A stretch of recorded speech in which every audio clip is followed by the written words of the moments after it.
যিমানে মোক ধমকি দিব অসমক আপোনালোকে যিমানে ধমকি দিব চেষ্টা কৰিব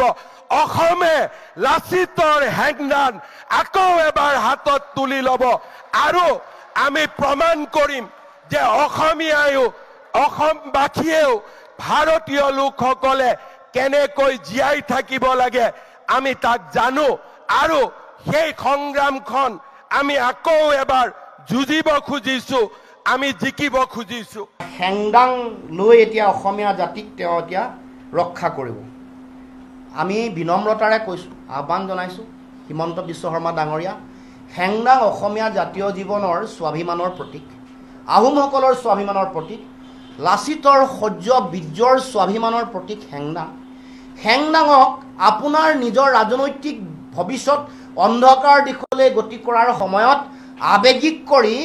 এই হেংদাঙক লৈ আপুনি ৰাজনীতি নকৰিব অপমান নকৰিব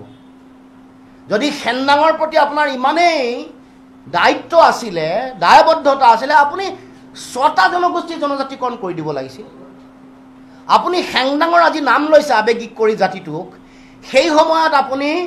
যেতিয়া সমষ্টি পুনৰ নিৰ্ধাৰণ হ'ল আহোম অধ্যুষিত সমষ্টিসমূহৰ যিটো সমষ্টিৰ সংখ্যা আছিলে এইটো কমাই আনিলে নাই আপুনি এবাৰ ভাবি চাওকচোন গতিকে এই যে যিটো কাম তেওঁ কৰিবলৈ ওলাইছে এই যে অসমৰ জনগণক এতিয়া ক্ষমতাত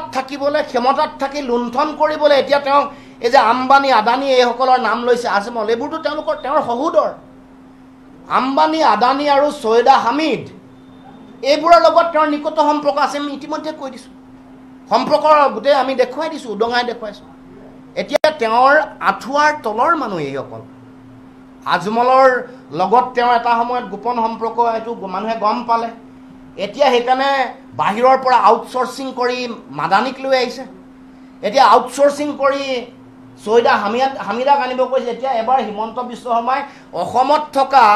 সাম্প্ৰদায়িক এজেণ্টক ব্যৱহাৰ কৰি ধৰ্মীয় মেৰুকৰণ কৰিব নোৱাৰি সেইকাৰণে আউটচোৰ্চিং কৰিছে এতিয়া সাম্প্ৰদায়িকতাকো আউটচোৰ্চিং কৰিবৰ কাৰণে মাদানী আৰু ছৈয়দা হামিদ ডাঙৰীয়ানীক লৈ আহিছে অসমৰ মাটিলে